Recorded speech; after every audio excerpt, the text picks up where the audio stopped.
Robert Plant just revealed the shocking truth about his relationship with Jimmy Page and why Led Zeppelin fans need to give up their reunion dreams forever. The golden voice of Led Zeppelin has finally opened up about the real story behind his complicated relationship with Jimmy Page, and what he's saying will break the hearts of millions of fans worldwide. After years of speculation, rumors, and desperate hope from supporters, Plant has made it brutally clear that the magic is gone, and there's no going back to the glory days that made them rock legends. Plant's description of his partnership with Page is both revealing and heartbreaking. He compared their relationship to a marriage, saying they only slept together once, and he can't remember what happened. This strange metaphor reveals just how disconnected and distant the two men have become, despite creating some of the most powerful music in rock history together. In the early days, Jimmy Page was clearly the leader of the band. Plant admits that Jimmy was in charge with the crafting initially and with the understanding and all that. Back then, Plant and drummer John Bonham were just happy to be part of something special. Plant jokes that Bonham got the extra money for driving the van, and he got some penicillin, and they were both feeling pretty good about telling people who used to avoid them that something was going on. But as time went on, things changed dramatically. Plant explains that we matured a little bit from the middle of England, and we played a different role as things developed. The dynamic that worked so well in their early years started to shift, and the partnership began to strain under the pressure of success and personal changes. When asked about what makes Jimmy Page so unique as a guitarist, Plant's response is both admiring and slightly dismissive. He says he has no idea what makes Page special, noting that so many people try to copy him, but no one ever gets that feel. Plant suggests it might be the Grecian 2000, or just the angle that he leans back at, showing a mix of respect and subtle mockery that reveals the complexity of their relationship.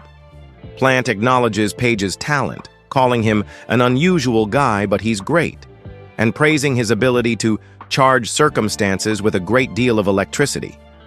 However, he also describes Page as the greatest PR man in the world, who didn't talk to anybody for 10 years, while creating a mysterious image around himself. Plant sees through this carefully crafted persona, knowing the bottle is empty, when Page appears to be drinking and that he's just playing the game. The tension in their relationship becomes more apparent when Plant talks about their later collaborations. He describes his marriage with Jimmy as okay, but it was a little strained along the line.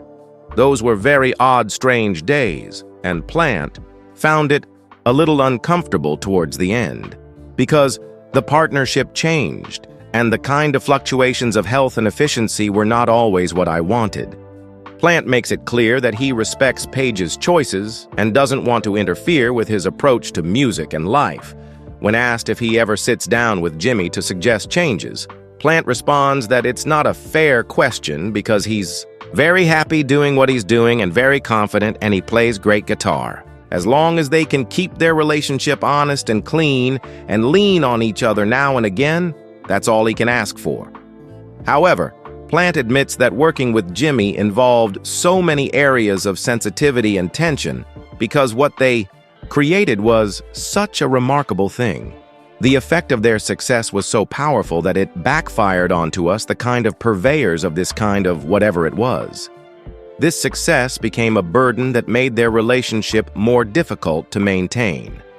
Plant expresses sadness about how partnerships evolve, wishing that old partnerships could actually transcend into the new.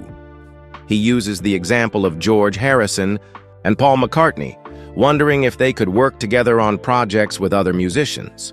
But when it comes to bringing Page into his current musical world, Plant describes his world as particularly healthy, in contrast to what working with Page might involve. The question everyone wants answered comes up directly. Will Led Zeppelin work together anymore? Plant's response is definitive and heartbreaking for fans.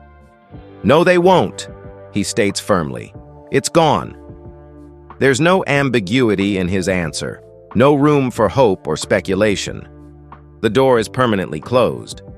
When pressed about future shows or collaborations, Plant makes his position even clearer. He has no chance of taking old material and making something new with it.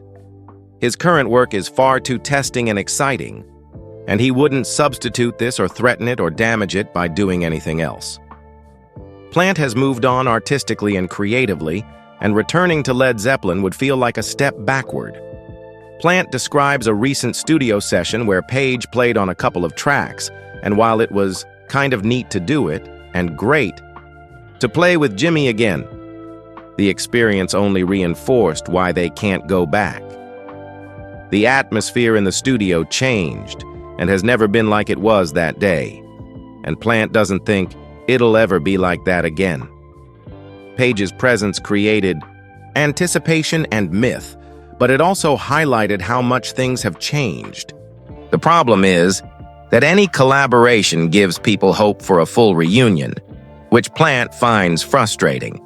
All it did was give everybody the talking point of maybe this is the last meander from Plant before that great wedding. But Plant insists there's no point in encouraging that as a train of thought for anyone. When Page talks about reunions requiring all three surviving members to be in a room, all look each other in the eye and feel that vibe, Plant's response is dismissive. He says he could look deep into his eyes, but I don't know what I was looking at. Instead of seeing a creative partner, he saw a guy who got something else to do in 10 minutes. The connection that once existed between them simply isn't there anymore. Plant explains that the fundamental problem is finding someone to replace John Bonham on drums. The band was performance-based and musician-based, with everything came from in the band. If there was somebody else on stage but a member of Led Zeppelin, it wouldn't be Led Zeppelin anymore. It's that simple for Plant. Without Bonham, it's not the real band. The 2007 reunion show at the O2 Arena in London, with Jason Bonham on drums, was meant to be a one-off performance. They just wanted to play and see what it was like and be good once, because they'd been bad so many times in the interim since John passed away. It was successful, but Plant explains why they didn't tour afterward. For Plant, Led Zeppelin was always about creativity and imagination that developed. With each project, a project is a project. It's not just going back and visiting the past, it's moving forward. He doesn't see them being a stadium act or whatever it is, going round and round, making everybody feel great playing the hits. That kind of nostalgia tour goes against everything Led Zeppelin represented when they were at their peak. Plant emphasizes that when they came to America, they played new songs and took creative risks. They would play songs that made audiences think, wait a minute, I'm not sure about that, do I like that? And 3 years later, they'd say, yeah, I like that. That creative challenge and growth is what Plant lives for as a musician, not rehashing old material. The pressure from the music industry to reunite is something Plant finds stifling. After successful performances, they get surrounded by this industry that says, why don't you have you thought about what blah blah? But when they spend time together privately, bit by bit we become friends again and have genuine exchanges. Before going back into character somewhat and a little guarded, Plant compares their situation to other famous partnerships, noting that he hasn't seen Paul McCartney hanging out with Ringo lately. They have a lot of history and a lot of kinship, which is something to behold and be proud of, but that doesn't mean they need to keep working together professionally. When accused of being the one who doesn't want to reunite, Plant defends himself by explaining that he wants to do great creative things, and his former bandmates are buddies and friends who were soul partners in a big chunk of our creative lives together. If they could spend time hanging out together long enough to find out if we all know what key we think in, that would be great. But it's ever onward, and everyone is busy with their own projects. Plant jokes that the other two surviving members, Page and John Paul Jones, are both Capricorns who don't say a word, but they are quite contained in their own worlds, and they just leave it to me to do this, to be the bad guy. He's tired of being seen as the obstacle to reunion when the reality is more complicated. When asked if he has nothing planned for 2014 and could potentially reunite, Plant sarcastically suggests fans should speak to the Capricorns if they want to make it happen. But when the interviewer mentions the large sums of money they've been offered for reunion tours, Plant's look of disgust says everything about how he feels about purely commercial motivations for getting the band back together. The truth that emerges from Plant's honest discussion is that Led Zeppelin exists now only in the past. The chemistry, creativity, and brotherhood that made them legendary has been replaced by business pressures, personal differences, and artistic evolution that pulled them in different directions. Plant has moved on creatively and emotionally, and no amount of money or fan pressure will bring him back to something he considers artistically finished. The legendary voice behind Led Zeppelin's greatest hits has finally spoken the truth about why the world's most wanted rock reunion will absolutely never happen. After decades of rumors, heated arguments, and desperate fan pleas, Robert Plant has made it crystal clear that Led Zeppelin is dead and buried, and his ongoing feud with Jimmy Page has reached a point where even the most hopeful supporters can no longer ignore what's happening. The tension between Plant and Page isn't new, but recent developments have made their relationship worse than ever before.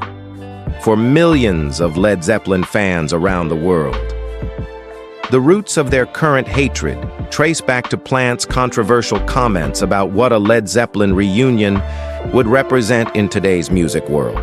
Plant has always said that bringing the band back would be nothing more than a cheap nostalgia act, famously comparing such an idea to cabaret entertainment rather than real artistic expression. These comments really upset Jimmy Page and created anger that continues poisoning their relationship years later. Plant's words represent the final nail in the coffin of their reunion dreams. The man who sang their favorite songs, who created some of rock's most memorable moments, has made it clear that those days are gone forever. The magic that was Led Zeppelin belonged to a specific time and place, and trying to recreate it now would only diminish what they accomplished when they were at their creative peak. Subscribe now to hear more shocking confessions from rock's biggest legends.